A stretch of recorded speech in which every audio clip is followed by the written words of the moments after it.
Okay, welcome back, guys. In this lovely tutorial, we're going to be talking about some file management. File management is not the most creatively interesting topic, but is something that is 100% required to memorize if you are going to be working on the Phillipian.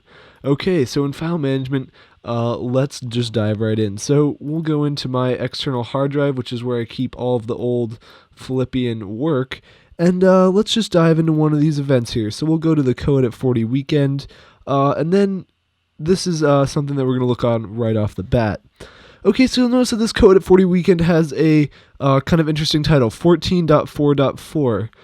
This is the way that all of your projects are going to be titled working at the Phillipian. It's going to be the year abbreviated, so it's 2014, so 14.month.day. Okay, so year, month, day. And the reason that we do it that way is because it sorts it automatically in chronological order, no extra work required. A lot of people say, yeah, you can just do date modified, and although that's viable, I don't necessarily like that because sometimes I'll go back into a project, make a change, come back out just to see that it's now at the top of the pile. This is a little bit more of a reliable system. So you're going to be naming all of your projects in that fashion. Okay, so once we dive, so you're going to name it like that, and then we're going to have the title of the event. Okay, so let's just dive right into one of these projects, say the Blue Key Head Announcements. Okay, so in this project, you'll notice there's a bunch of different things. First off, you have your footage folder. Your footage folder is key because that's where you're going to hold all of your footage. In this event, we didn't necessarily have a whole lot of footage, but it's still enough to get by. After that, you're going to have your project files, which is where you're going to host your project files. And so this is when you create your Premiere Pro file. You're going to save it in your project file, and then it'll have your Blue Key Head announcements as well as your autosave features. And then you're going to have some other additional things, and these can be sorted into various folders depending on how many you have, or it might not be necessary. So here you have the final rendered video, which you can click on and you can watch the whole thing. And then you can see you have your thumbnail, which is the custom thumbnail that we use for every video, and you can see how to do that in another video. And then you have this After Effects file, which is used for the bottom animations. If I mute myself here, you can see that's this bottom animation here, which is an After Effects file that we brought into Premiere. Okay, cool. Well, we can talk about After Effects files later because those are a little bit more complicated. But this is going to be your basic file management. If we go into our additions, you can see it's much the same way. You have your footage, you have your project files, and then that's an easy way to sort all of your different things.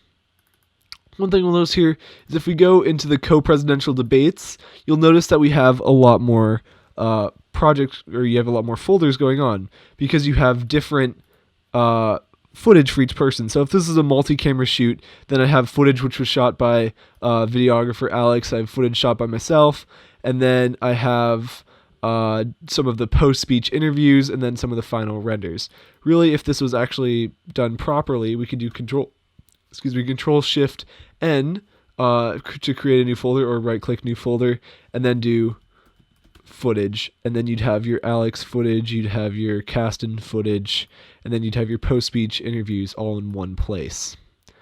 Perfect. So now, then that looks a lot cleaner. You have your footage, you have your final renders, which has our two videos, which were our final products for this event. Then you have your footage, it has each section, and then you have video files inside of that. And then, of course, you have your project files as well as your thumbnails, which we always need. This is not a great example of a thumbnail. It's kind of just when we were getting started with them. Okay, so that's going to be your file management on that level. Okay, so now let's jump back onto this computer and let's take a look at what this will look like inside of Premiere. So here we have our test project. It's named in the proper format of year, month, day, even though it's a little past midday right now.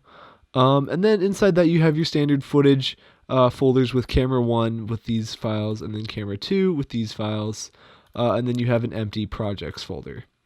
Okay, so this is what your all pretty much standard projects will look like. So now let's open up Premiere. As we open up Premiere, you'll notice a few things off the bat. Is that when you open up, you'll most likely, when you open up Premiere, you'll most likely have this welcome page.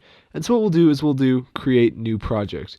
In these general settings, you don't have to worry about too much what's going on, but one thing that's important to note in the scratch disk is that all of these first 4 items, from captured video to audio previews, you want all those to be stored locally, because these are just going to be temporary files you don't really have to worry about, so this will just make your whole process a lot faster.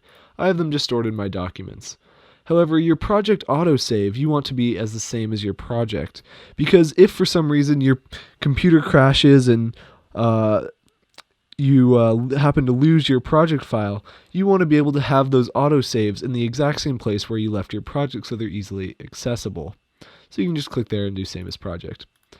Okay, so now let's just name our project. We'll do it the same as the name of our original folder, 14.4.7, and then test project.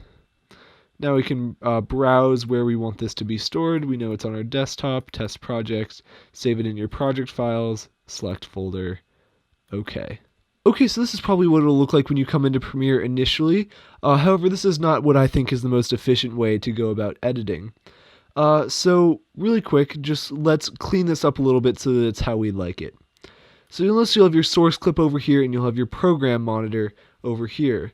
So what we'll do is we'll take this source, and there's a little handle on the left-hand side, and we'll just take it out of here, and you can see that you can drag it and drop it anywhere, but let's drag it over on this right-hand side and leave it there. So now you have your program and your source in the same place. Effect controls we'll leave there, but audio clip mixer and metadata, we can X both of those out.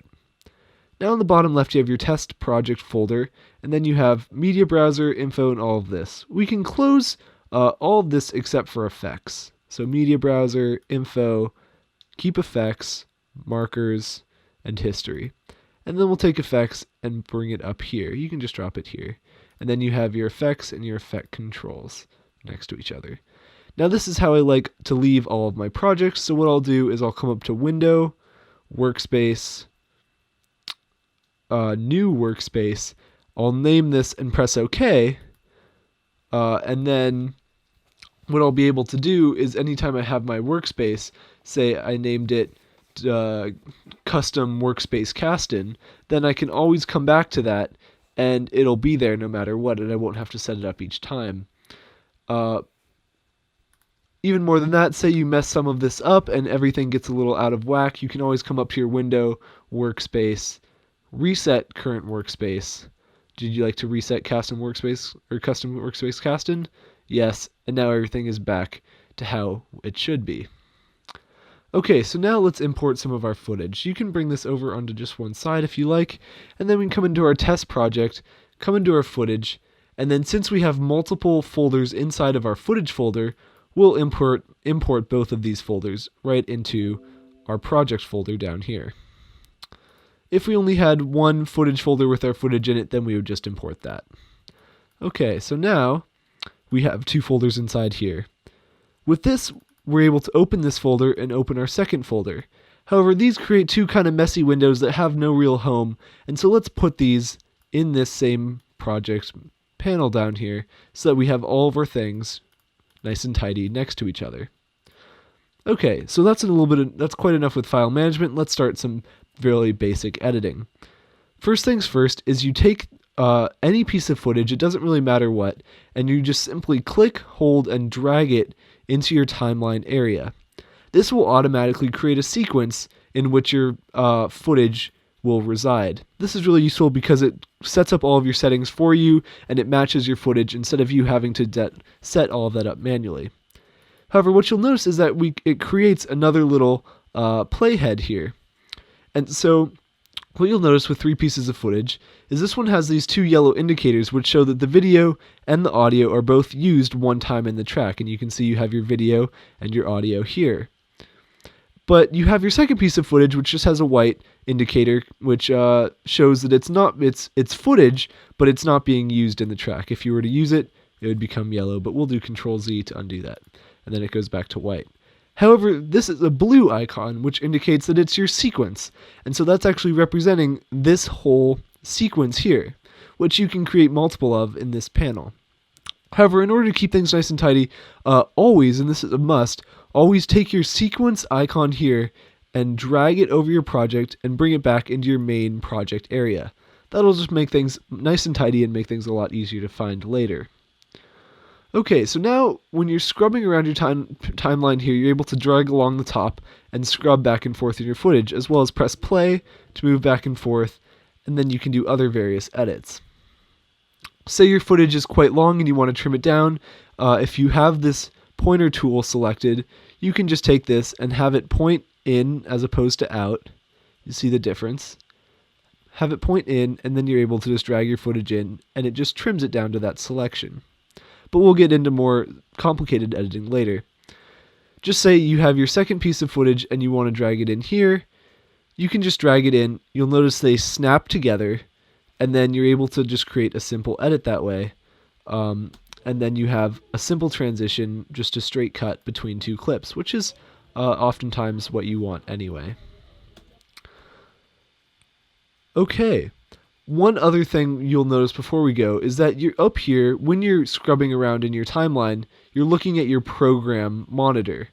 However, if you're going to come to your footage and double click on the footage, what you'll notice is that you come into your source monitor and it opens in the location where you double click. So I double clicked right about here, so it brought my playhead to that location. If I double clicked here, or if I deselected this, and then I came back and double clicked here, then it would open my playhead in that location. So I typically click on the left side of the frame because that's where it's at the beginning.